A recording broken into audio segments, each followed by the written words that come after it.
Sì, sono Marina Alfier, candidata sindaco per la lista Sinistra San Donato. Volevo chiedere, siamo qui il 25 aprile, festa della liberazione in piazza di Indipendenza a San Donato di Piave.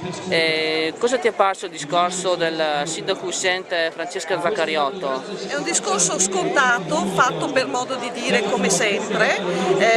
Questa cosa si sta perpetuando da anni, nel senso che non è un discorso che riprende i valori della resistenza e della nuova resistenza, è semplicemente un discorso formale fatto semplicemente per partecipare a questa festa come se, essendo un dovere civico del sindaco, intervenire sulla liberazione, ma lo fa in modo frettoloso come sempre. Insomma, è una poca voglia di parlare di antifascismo, di resistenza, di necessità di nuova resistenza, soprattutto di fronte ad una crisi economica gigantesca che sta colpendo anche questa città, che apparentemente è una città ricca ma sta subendo pesantemente i colpi della crisi.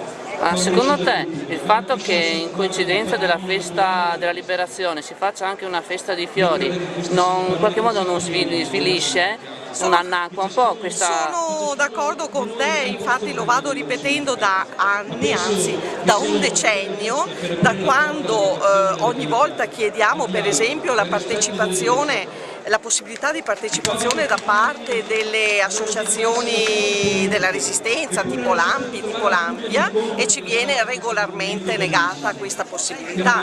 Questa volta per esempio avevamo chiesto di posizionare un gazebo della resistenza e un gazebo dell'AMPI in piazza 4 novembre, quindi fuori dal circuito della festa, e ci è stato negato pure questo, alla faccia della democrazia tanto decantata dal palco e dell'antifascismo a questo punto. Si fa, ripeto, di tutto per dimostrare che questa è la festa di tutto, della Fortaia, del Pevarel, la festa della sposa, la festa dei fiori, ma non si dice che oggi è il 25 aprile, festa e data che ricorda la fine del nazifascismo in questo paese, con un grande sacrificio di vite umane. San Donà è medaglia d'argento alla resistenza, oltretutto, e ha perso molte vite nella lotta di liberazione. Nostri sono i 13 martiri che sono stati uccisi in riva a 7 martiri a Venezia,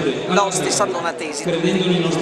A un mese quasi, diciamo, dalle elezioni amministrative di San Donà di Piave, come vedi la situazione? Da che punto di vista? Dalla prospettiva? Nel senso, ho visto che il PDL ha trovato l'accordo con la Lega, che sì, fino all'ultimo momento era un po' incerto. La questo Lega, può creare dei problemi anche al centro-sinistra? Secondo me sì, nel senso che la destra come sempre si ricompatta, non si ricompatta certamente sui valori o sugli ideali, si ricompatta sugli interessi. Non dimentichiamo che questa città è stata governata ed è tuttora governata da 10 anni dal centrodestra, che ha fatto affari in questa città, e quindi per questo motivo chi è impegnato negli affari difficilmente li molla.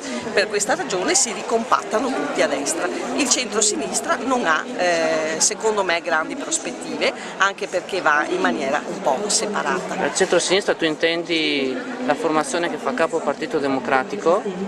Beh, sì, io temo che a San Donà si ripeterà la stessa situazione che sta avvenendo a livello nazionale, quindi ci sarà la possibilità di fare un governissimo della città e andrà in questo senso. Non dimentichiamo che il Partito Democratico di San Donà si caratterizza per la sua collocazione un po' centrista, un po' moderata, e quindi...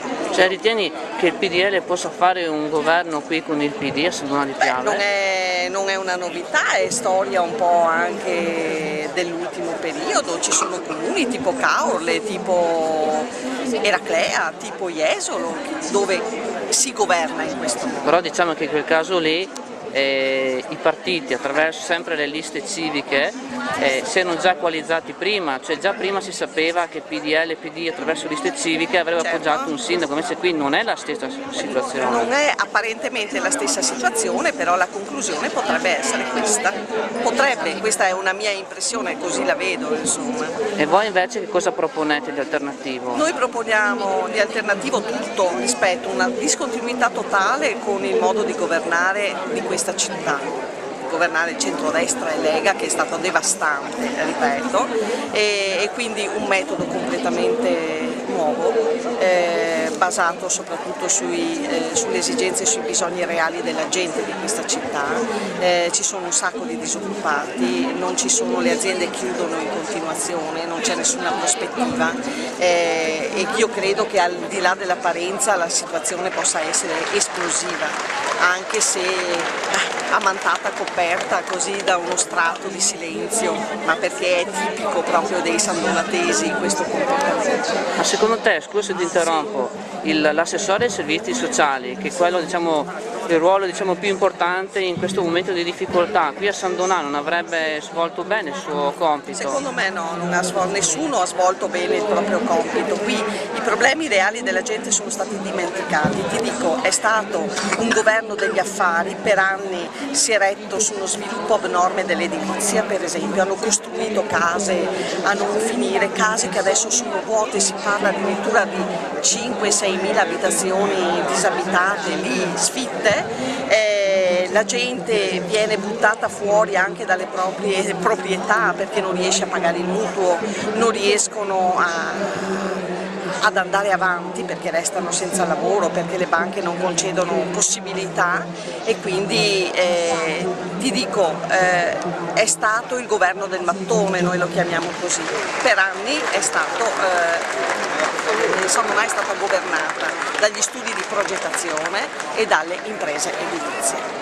Quindi questo è stato lo sviluppo. I servizi sociali, i problemi che la gente sente, non c'è neanche l'attrezzatura sufficiente secondo me dal punto di vista mentale, dal punto di vista ideologico per affrontare questo tipo di problemi.